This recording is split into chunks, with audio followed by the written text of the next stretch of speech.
God works in funny, strange ways. God has a particular sense of humor, you know. Um, Basically, I remember one of the days I was in the hospital. I was really depressed because my numbers were flat and all that stuff. And I'm in the shower and I'm like, why am I still here? You know, if you keep me around, why is it? Okay. So I was discharged. You know, I started recovering. Basically, the time between the last day of work at Miami Airport was June 1st. I came back April Fools next year. Okay. Um, right before I got sick in 2012, we adopted Lucy. Lucy was from a rescue in Florida, one of the best, if the best rescue. Is this Nurse Lucy? This is Nurse Lucy that I know of? Okay. Nurse, yeah. We lost her last year again, also to hemangiosarcoma. But she was the one in my life, actually. She was the one who actually grabbed my arm and made me, bruise and all that stuff. So we had adopted Lucy from Shepherd Help, Share, Shepherd Help Rescue Effort in Florida. They are based in just west of Fort Lauderdale. Lucy, it was just crazy Lucy, Nurse Lucy, all that stuff. So when I was in the hospital, I asked, like, why do you keep if I'm surviving, maybe I need to find a reason. So fast forward to April, late March of 2013, I'm sorry. The day that I am supposed to go back to work, on my newsfeed on Facebook, I see a picture of a very, very sad girl named Sassy. Sassy is somewhere here. Murphy's by my feet. Sassy is. Sassy. Sassy. Come here, baby girl. Come here. Come here. There you go. There is Sassy. Sassy. Come here. Okay. So sorry about that. I call one and then that's a rescue group. So her so let me fix this. So I see her picture and then I realized it was the same rescue that we had adopted Lucy from. So I instantly felt a connection to Sassy. Come here. So, and I tell my wife, please contact Alyssa. Alyssa, she was president of the rescue at the time, and tell them that anything that we can do to help, we are willing to do it. Well, at the time I didn't know, but Sassy's story went viral. Okay, she was not in good shape, right? No. Let me share with you the video that I made for her, the 1-year anniversary, so people can see her.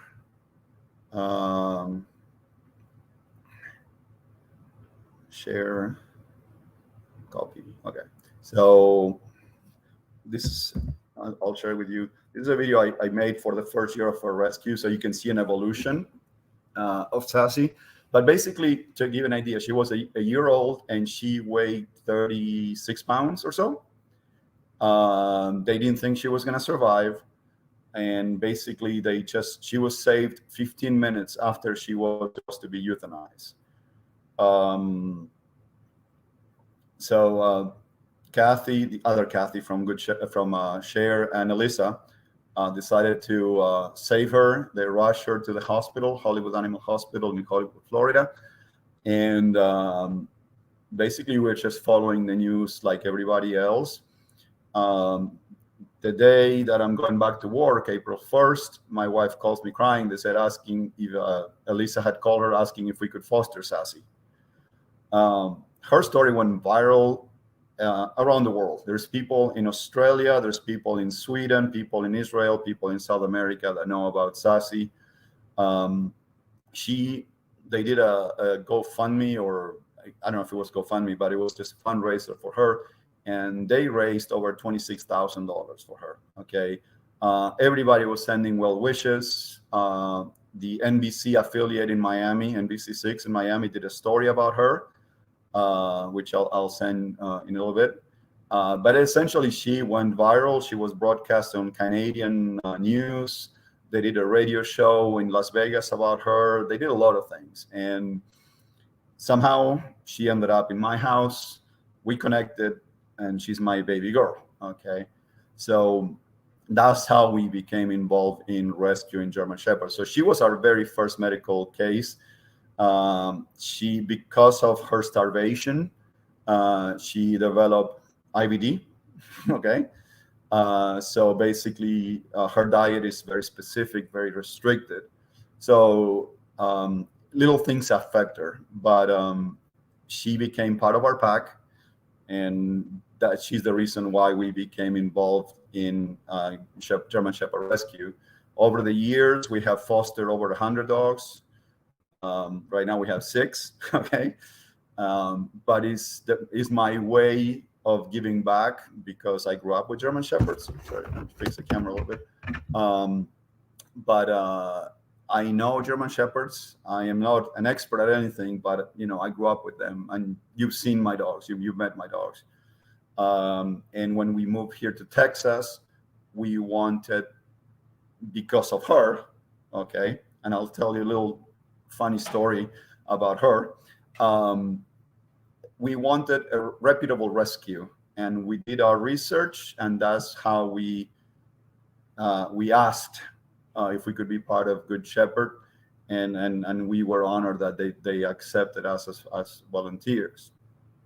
Funny story about Sassy. During one of the adoption events at Pet Supplies Plus in Richardson, and I am there with Thor, one of the dogs that I love, one of my fosters, and I'm leaving for the day, and across the street there is a car with a decal in the back, a Sassy decal. Sassy decal is, there is this lady, a friend of mine, that she has a design company, does all kinds of decals, that she created this decal to help raise money for Sassy. In addition to the GoFundMe, I think they raised like $6,500 just selling stickers. Okay. So there are Sassy decals around the world. So I recognized the decal. I'm like, wow, I used to see them in Texas. That's kind of weird. So I go back inside. I ask the cashier if they can page the owner of the black Honda Accord, So here comes this lady, Jolene, she's my friend now. Okay. Merlin is on his back wagging his tail. So she basically, they paged the owner of this black Honda Accord. She comes screaming, just crazy. I thought maybe her car had run over a dog or something. And I said, no, I just saw your decal there. You have a Sassy decal. And she said, well, do you know Sassy? It's like, yeah, of course, I'm her dad. And she started crying. I'm like, wow, if you feel like that meeting me, wait up to Sassy. So a month later, I took Sassy to the next rescue event, and she took pictures with her. And basically, I'm not Alex, I'm Sassy's dad. Well, her story has been an inspiration to me too, and I just wondered if maybe that was part of where that came from. Your involvement is just because of what you've been through, your own body, and in common with Sassy. Survivors. We've been through so much, and I have a special bond with her. It was evident from the beginning that she's my baby girl. There were over 150 applications to adopt her from all over the country, and Alyssa and Kathy, they decided that no, she wasn't going anywhere. The Lord works mysterious ways. Wolf. Here's again. Hello. Hi, Wolf. Say hi. Hi, Wolf. He says, "Why are we sitting still this long, Daddy?" Yeah. So does anyone in the chat have any questions for Alex? If you have any questions, you can post them in the chat, and I'll put them on the screen for him. You have any last words you want to share with us, and then I'll show Sassy's video from your channel. That link you sent me. Listen to your body. Don't ignore. I know some people.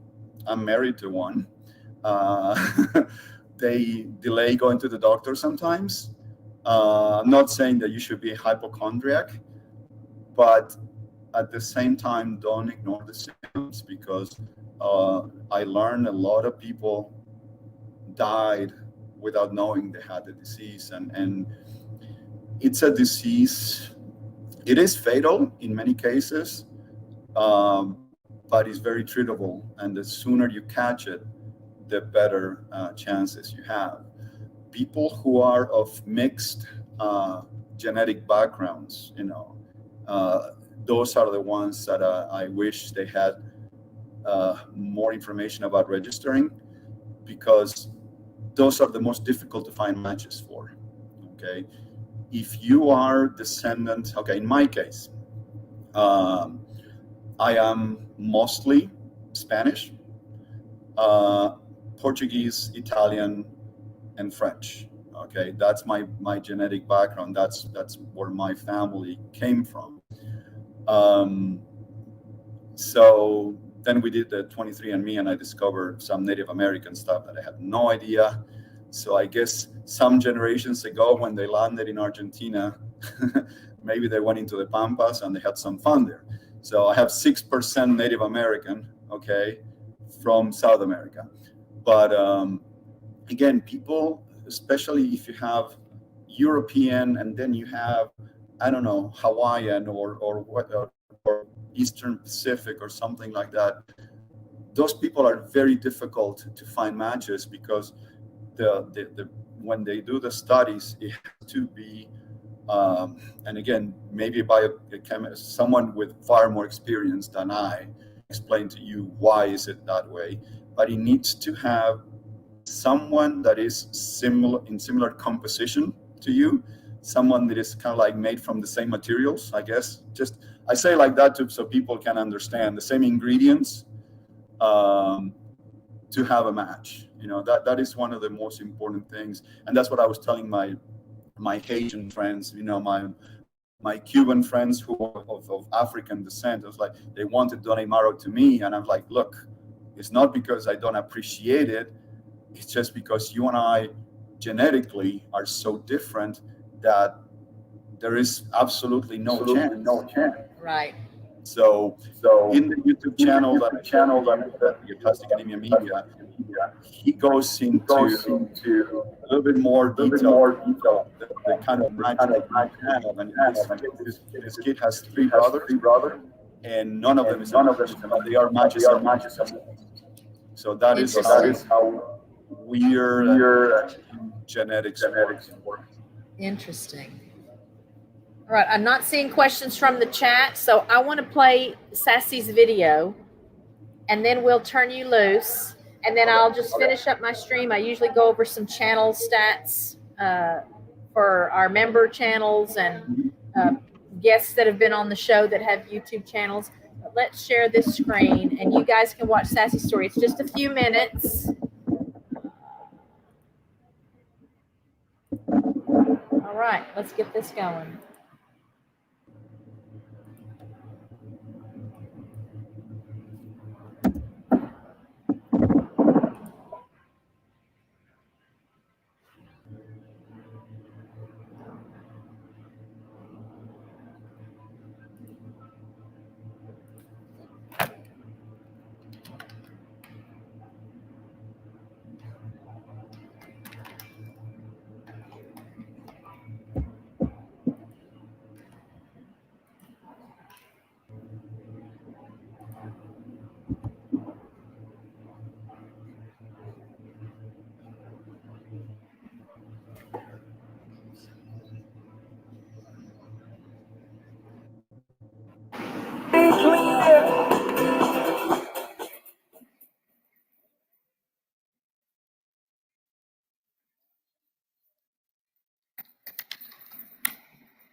That was awesome.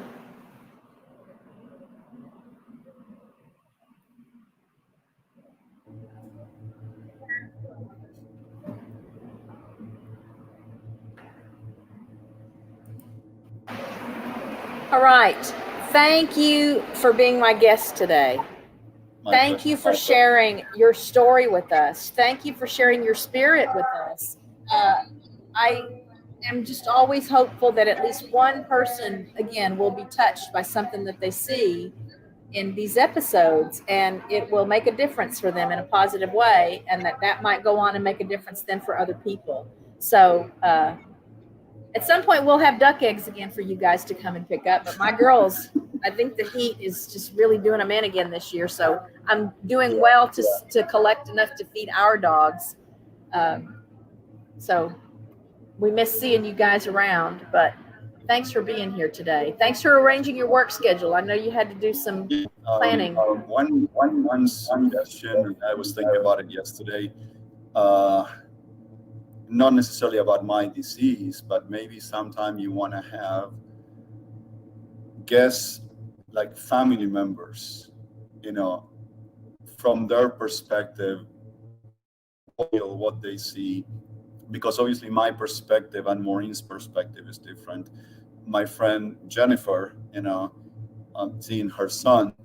So, and again, not necessarily about aplastic anemia, but several of these diseases that you are discussing about, just have the family member perspective, because that is such an important part. Okay. Yeah, that would be good. I could do a follow-up series and just focus on that. That would be great. A lot of us wouldn't be here without families. Yep. And I think it's really interesting, especially for us to see what they went through. Yeah. Okay. Well, thank you again. Again, if you want to hang around, you can hang around and watch. Otherwise, if you get information on organ donation, you can share that with me. I just, I think it'd be interesting to learn if that, is a possibility still for you or not. And then I'll keep you posted if I hear of anyone who saw the stream that went to be a match and got registered. That's going to be, I think, really exciting for me. I'm going to hope somebody will message me and say, hey, I just got registered and, sent in my test or whatever it is that you have to do. And it'll just be just a nice reminder of the power of social media and what good can come from YouTube. And I just thank you for being a part of it. My pleasure. And anything All right. else I can help, anything that if anybody else has questions, they can reach out to me through YouTube. And if they register to be on us, thank you. Even if it's not for me, it's for someone like me or maybe other disease that the bone marrow can save their life. Like, yeah. If you save a life, would you? Yeah. Thank you. We love you. Tell Maureen and Christian I said hi and give all the dogs some pats and scratches for me. Okay. I love you too. All right. Thanks, Alex. Bye. Bye-bye. Bye-bye. All right. What another wonderful show. I hope you guys enjoyed that. I hope you learned something. I will do some channel stats now. And then I have some just updates for channels. Oops, let me find that. Oh, let me pull up my spreadsheet right quick. I thought I had that open already. I think I did, and then I accidentally closed it. So let's move this over here, and let's make it a little bigger. We'll do that right quick. All right, pull that up. And so while I'm pulling this up, though, I'll talk to you guys about channel memberships. We have channel memberships available here at RichKatRanch. And it's kind of like, or at least I liken it to, oh, I couldn't find the thing I needed. Nope, that's not it. I couldn't, hang on, I got to find this page. Spreadsheet, there it is. All right, so while that's up and you're looking at it, I'll just tell you that I liken it to when you have a Hulu subscription or Netflix or Paramount Plus or, anything that you enjoy that offers you entertainment or education or whatever purpose it serves for you. Not that I'm going to liken my channel to Game of Thrones and some of the stuff you can find on Amazon Prime and Netflix, but the channel memberships are like that. It's just a subscription, not as expensive as most of those either. And you just help support the channel and show your appreciation for, the content creators. And it's part of what channels can take advantage of once they become monetized. So I encourage you to check that out for any channels that you enjoy. Again, it's not available until they become monetized. That's part of why it's such a wonderful opportunity to celebrate when the channels hit their 1,000 subscribers and get their 4,000 watch hours, because then they have access to the perks for themselves, as well as being in a position at times to offer perks to channel members. So check that out. We appreciate all of our channel members. When I start the stats, every time I start with our channel members. Now, we have other channel members beyond what you see on this spreadsheet, but those channel members don't have YouTube channels. So when I do my stats with you guys, I share the channel member stats first. And this week too, I'm also gonna, oops, does that show up there? Okay, if that doesn't show up there, that might help me keep track of it better. Because I'm also going to show, I went through this week to let you know about things that are going on in the channels, the content creators' lives, like their real life, like not a live stream. That I think it might be interesting to share some things you could get involved with, and some updates about their channels.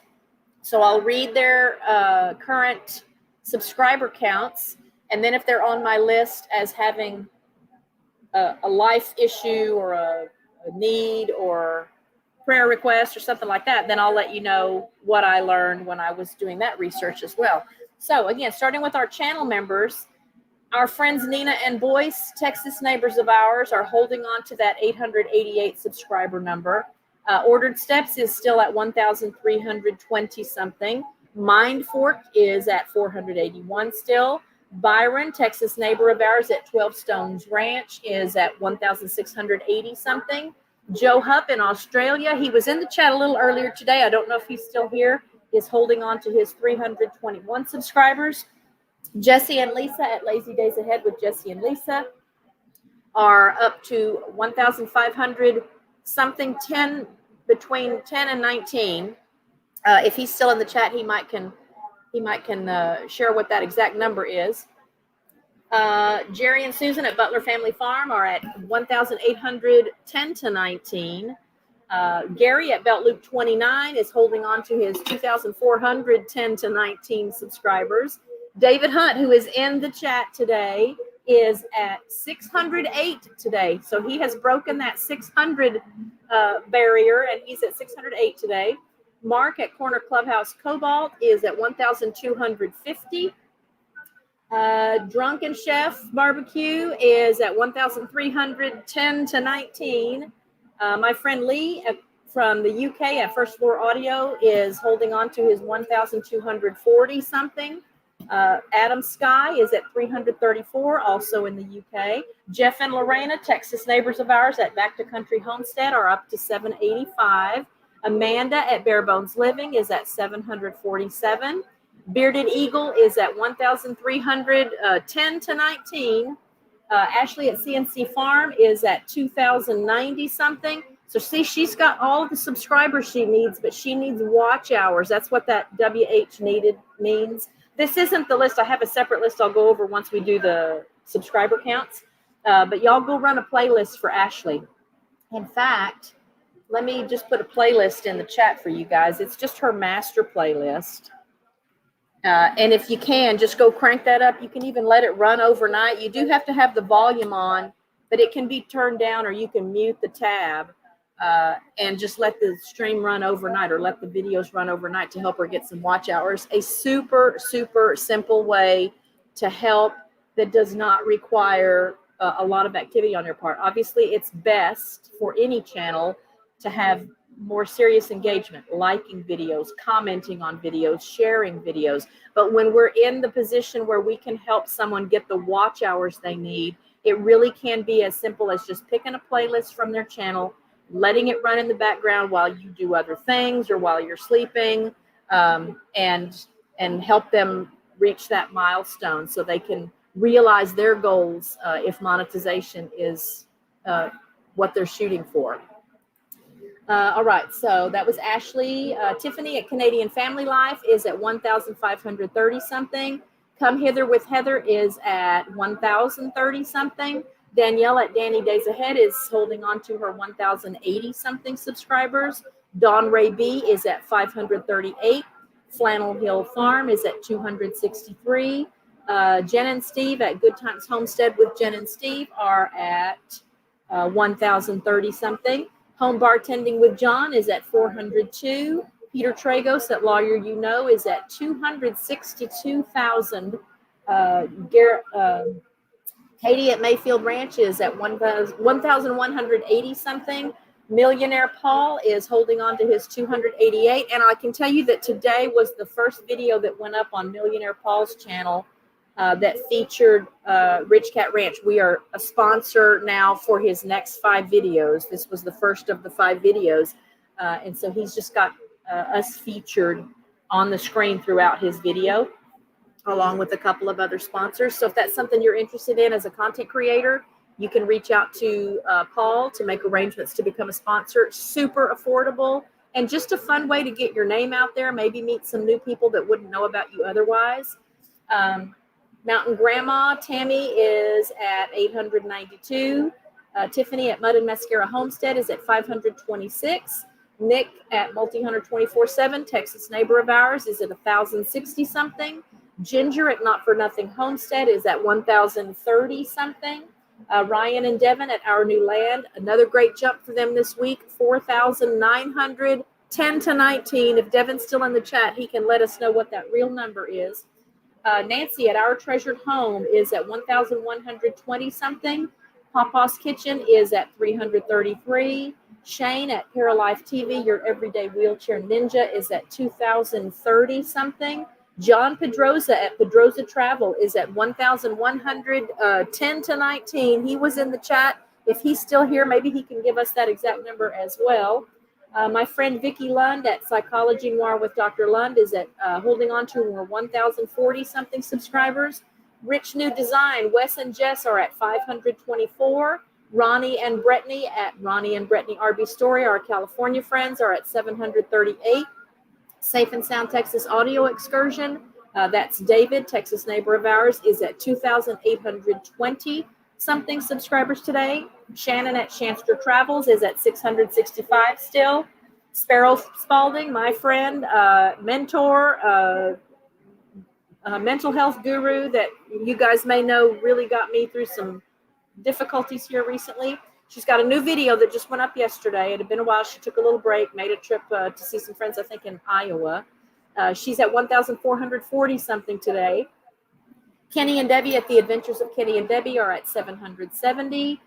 Angela at The Inquisitive Farm Wife is at 1,900 something, from 1,900 to 1,909. My friend Dino at The Late Late Horror Show is at 113,000. My friend Tom Salta is at 1,010 to 19. John and Sarah at Two Doves Bees and Gardens are at 1,700 something today. The Vineyard Chicks are holding on to 4,600 something subscribers. My friend Webb's Web, that's Ralph. He's also still at 1,040. My friend Robin at What the Flock is at 587. And Steve Robson at Wild Macro Art is holding on to his 24 subscribers. And so now in sharing, and I lost those links because I think I closed a window that I shouldn't have closed. So I'm going to open these windows again, and I'll go to those channels. Bear with me. It won't necessarily be anything I have to, well, I guess it will make sense to show you these. So I got to get these back up. I may have closed them when I was trying to figure out what was causing that echo early on. All right, where is that? Oops. Here we go. Let's get Drunken Chef pulled up. And let's get Multi-Hunter 24/7 pulled up because they've got some links I want to share with you for some things going on in their families that you might be interested in helping with. So let me get these pulled up. Let's put this link. There's that link. Let me get this link going. Find it. All right, so back to my list. All right, first on my list was the Lil Chef fundraiser. So Drunken Chef has a daughter. She goes by Lil Chef here on YouTube, and she is involved in dance. And let me share this screen and let me share that link with you. So he opened it up. Someone had asked him about helping. Let me get this link put up here. About helping with her expenses for an event that's coming up. Someone had asked if he had a link where they could maybe donate or contribute to a fund. And he does.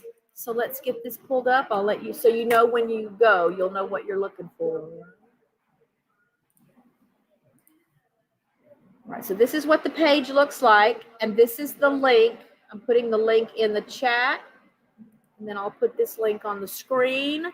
It's a PayPal link if you want to contribute toward Lil Chef's participation on the dance team. I'll just read you what this says. As some of you know, Lil Chef was invited to travel to Utah with her dance studio.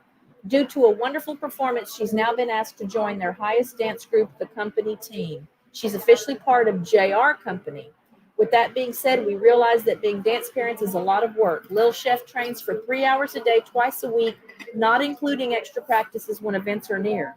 She needs costumes, shoes, fees, food, accessories, travel, and so much more. This fundraiser is to help Lil Chef get to where she needs to go and be and making her dreams a reality. Lil Chef is passionate about her dance, and with love, hard work, sweat, and tears, she's managed to reach the top in less than a year. And now we need to keep pushing forward. Thank you for all the support.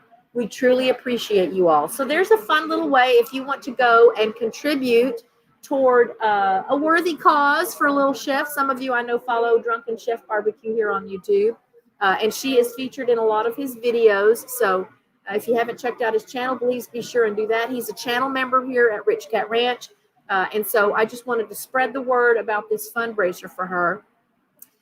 And let you guys have the opportunity to maybe participate in that. And let me get back to my list now. All right. Also on my list, Adam Sky. He's having a health issue. He is, at least the last update was that he was waiting for an appointment with the doctor to have an endoscopic procedure done so they can maybe figure out what's going on. He's taking some medicine to help with the symptoms, but that's created some other interesting and unusual symptoms. So it would be in everyone's best interest to get this endoscopy done and figure out what's going on, so he can have some peace of mind and maybe get back to something that would be a little more like normal life. Next on my list, Bearded Eagle. Bearded Eagle now has channel memberships available. Great guy, great channel, good, clean family fun. And I am under the impression he didn't realize that the channel memberships had become activated. He became monetized. And I remember sharing with y'all when he hit his 1,000 subscribers. Well, he recently shared that he just discovered he has channel memberships available. So if you're so inclined, again, channel memberships make so much difference for channels. And it's a great motivator. It's so motivating to have people that believe in you enough that they'll even support you financially. And back to Rich Cat Ranch, we even have a 99-cent a month channel membership available. So it doesn't have to cost you a lot. There's 2 or 3 tiers. So you can do the 99-cent one, or I think there's $1.99 and then $2.99. And it's just, again, a little pat on the back, and it really does help support the channels. It helps feed animals here. Any dollars we make from this channel help support our animals here. So check out Bearded Eagle. Look into maybe a membership with his channel. And then back to CNC Farms. I shared with you when we did her subscriber count. She just needs watch hours. She's, I guess, around the 2,000 mark. You got to have 4,000 to become monetized. She just took off. When she started this channel, she just grew by leaps and bounds. Lots of new subscribers. Her content is getting in front of a lot of people, but she just needs more help with getting her watch hours. So I shared the link for the playlist in the chat. Check that out. When you go to bed tonight, a handful of you at least, crank that playlist up and let it run so that when she gets up tomorrow morning, she'll see that she got a nice batch of watch hours. Tiffany at Canadian Family Life is monetized now. So last week I had shared with you that I thought she was at 1,500 already, but when I then did the check to fill out my spreadsheet, she was like at 1,494 or whatever that said. What did that say? Tiffany at, oh, where is it?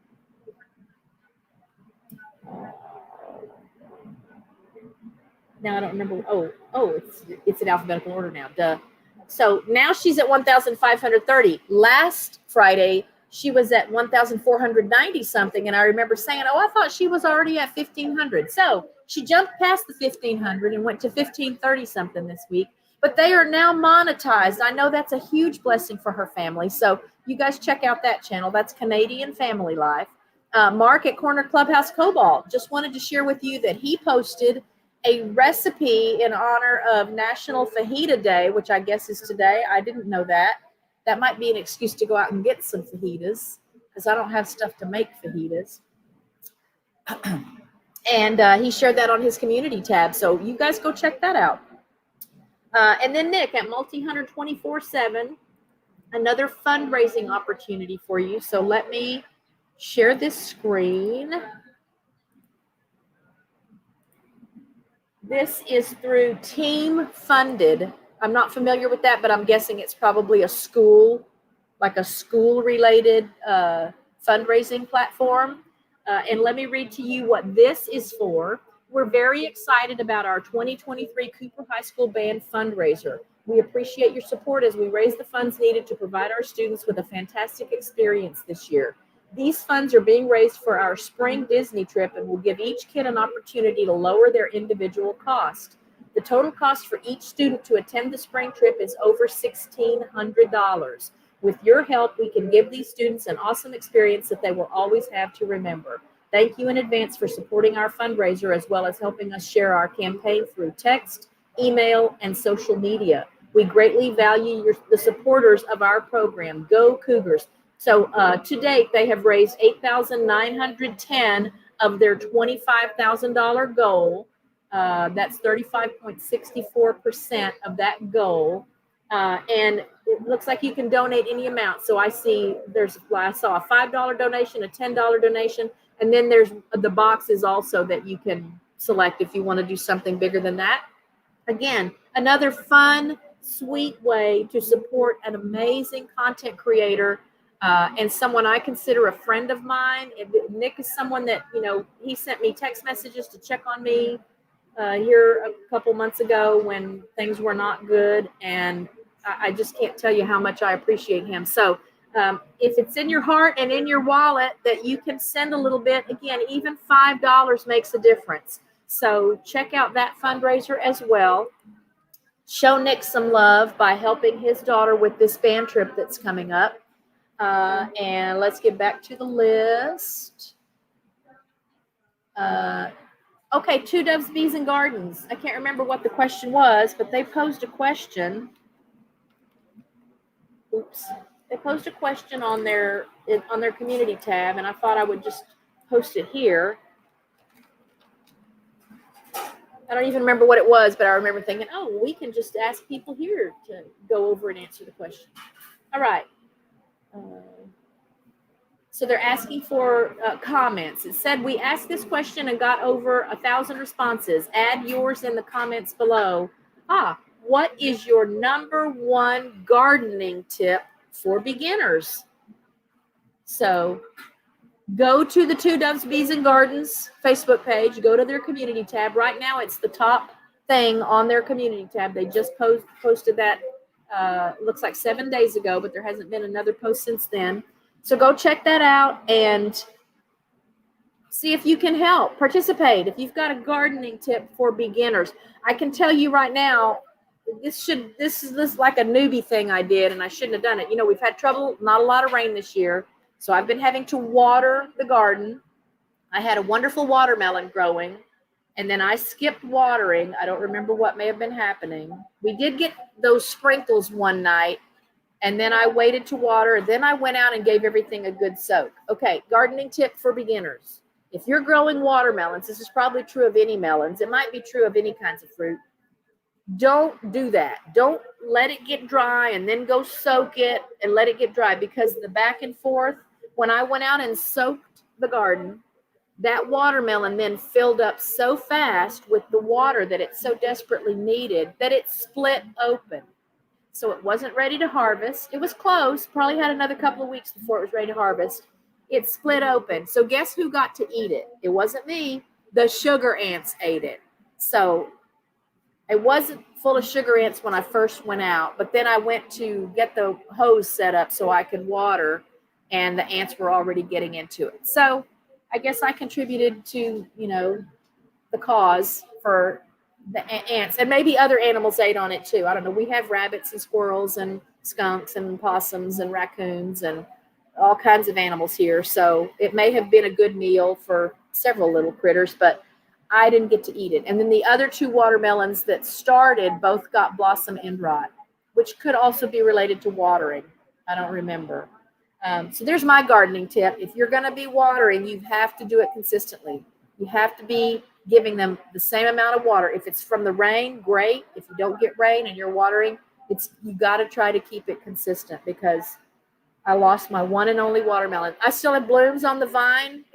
Maybe I'll still get a watermelon. I don't know how late those are going to potentially start being created, but anyway, so check out Two Doves Bees and Gardens. And then My Wild Home, they were in the chat a little bit earlier. I don't know if they're still here. They still need about 450 watch hours. I'm going to go to their channel. See if I can get you guys a playlist.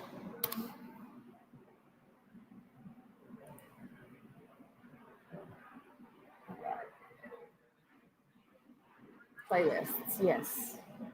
Let's see.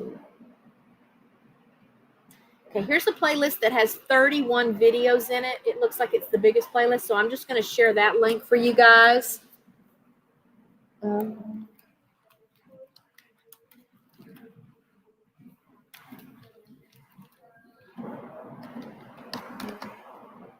Oops, if I can type.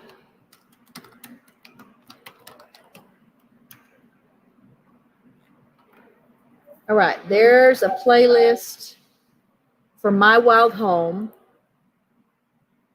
Again, super easy. In fact, you could run those 2 playlists. Open 2 tabs, put Ashley's videos in one, put My Wild Home's videos in the other, and just let them run, and then work on your, your project, or editing your video, or reading your online book, or whatever it is you're doing, and just have those running in the background.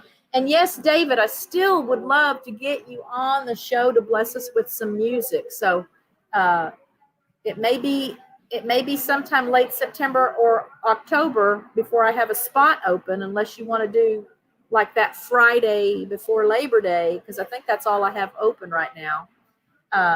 But yes, I'd love for you to get on. I know you sang for us at Christmas, but I would love to have people be blessed with some music and some piano from you.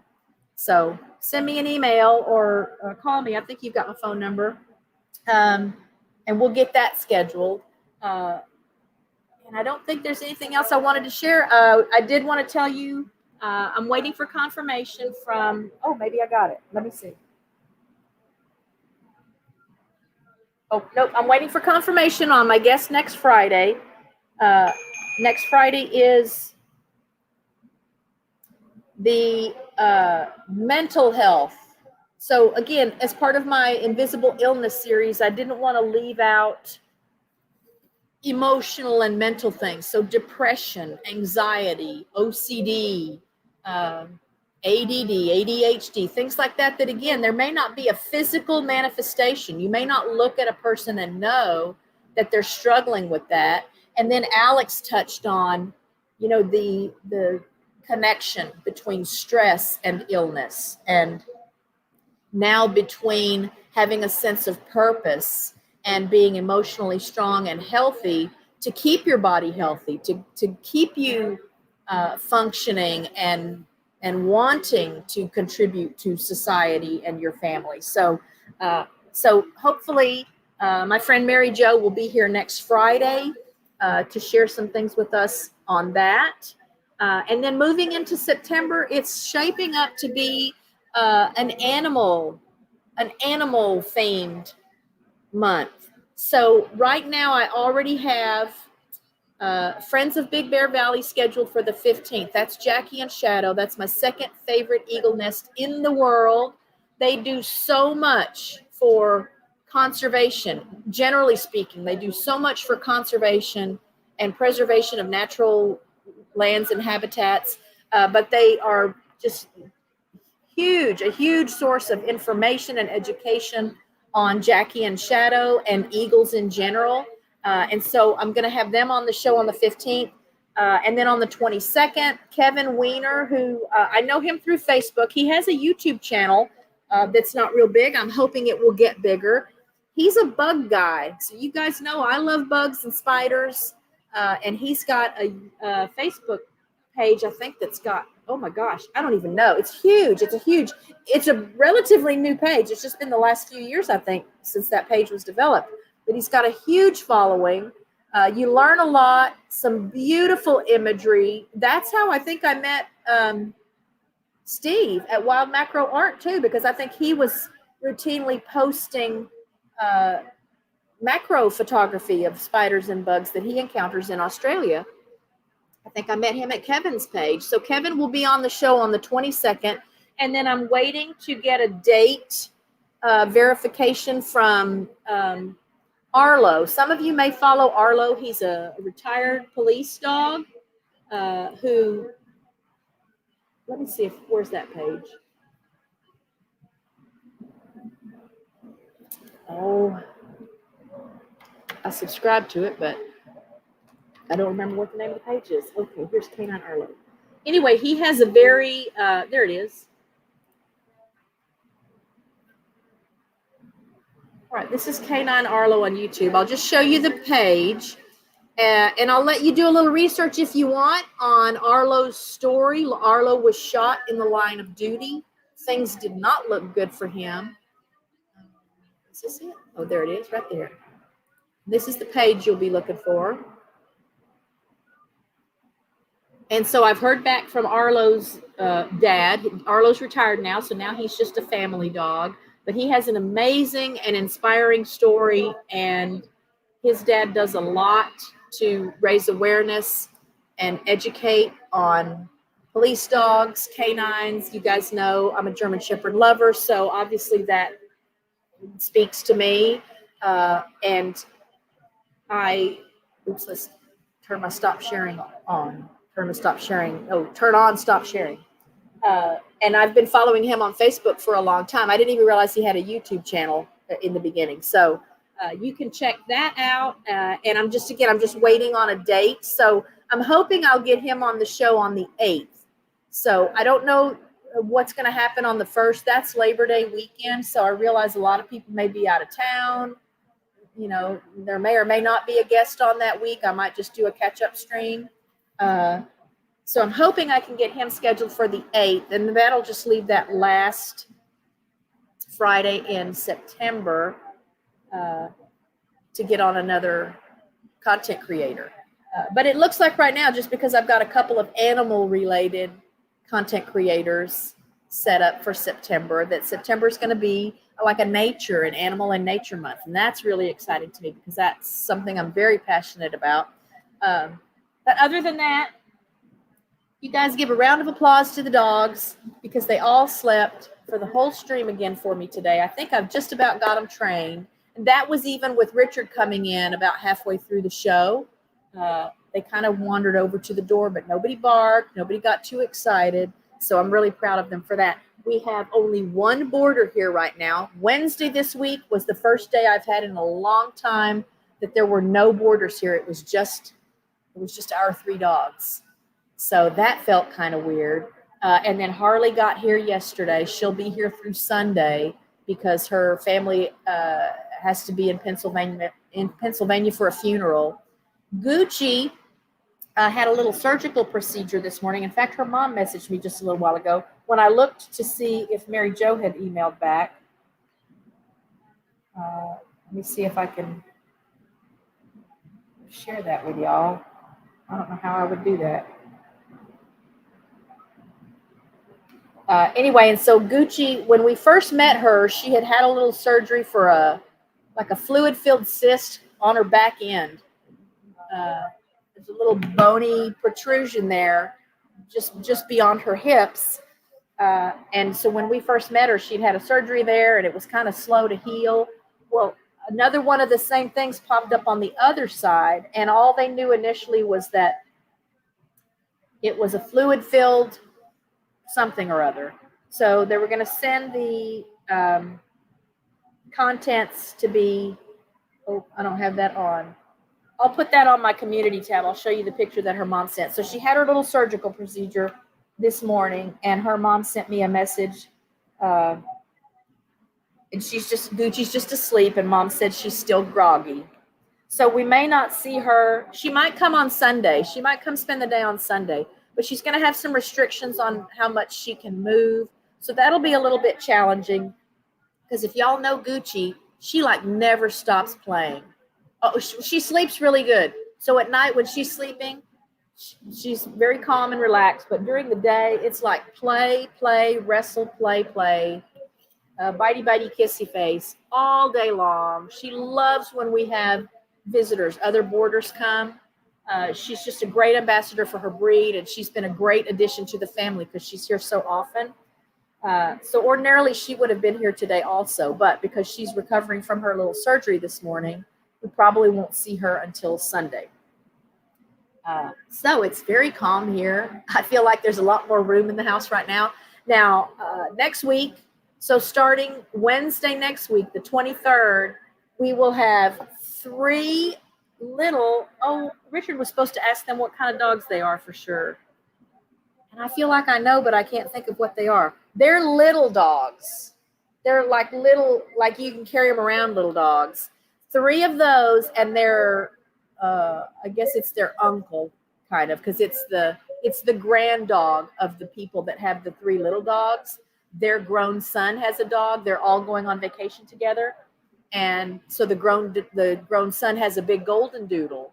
So next week it'll be those 3 little dogs and the big golden doodle, and they'll be here for 2 weeks, along with the parents of the 3 little dogs. The dad's mother is going to bring her cat, so we're going to board her cat also for the 2 weeks. So we will definitely have a full house because Gucci will still be here off and on through all of that as well. So wish us luck. Our dogs were really tickled about the little dogs coming. You know, our dogs like cats. And now if it was a wild cat, I say a wild cat, a feral cat or a cat they don't know, I don't know what would happen. But for the animals that they know belong here, they're very gentle and they're very loving. And so we've done 2 meet and greets with that family. And the dogs are just great with those little babies. And that's going to be a treat for me because I suspect I'm going to be carrying around little dogs for 2 weeks just because I can. So that's what's happening here. And I guess that's it for this week. Thank you all for being here today. Again, thanks to those who are watching as part of the Rewatch crew. Check out channel memberships at RichKatRanch and at your favorite channels. plug in a couple of these playlists for the channels that need watch hours. You really do make a huge difference, and I can tell you from experience that it is so appreciated. You guys are so appreciated anyway. I love that you come to hang out with me in the live streams and support my guests. I hope you learned something today. Special thanks to Alex for agreeing to be on the show. I think he did a great job. Sorry about the echo issues that were happening there for a while. I guess I'll just never know enough about technology to figure out what to do when that happens. But I hope it wasn't a distraction to have had an echo here and there. And I will see you next Friday. Still have shorts going out every day. And I've got videos already uploaded and scheduled to go out, I think, for the next week or two. So I've been taking advantage of not feeling quite so busy lately. And I hope all of you guys will follow my lead and find some time to not be too busy. Just relax and be safe, be happy, be well, be blessed. I love and appreciate you all. I'll leave the chat open for a little bit so you can say your hellos or goodbyes if you didn't get a chance to do that already. And I'll see you in the next video, in the next live stream. Bye, guys.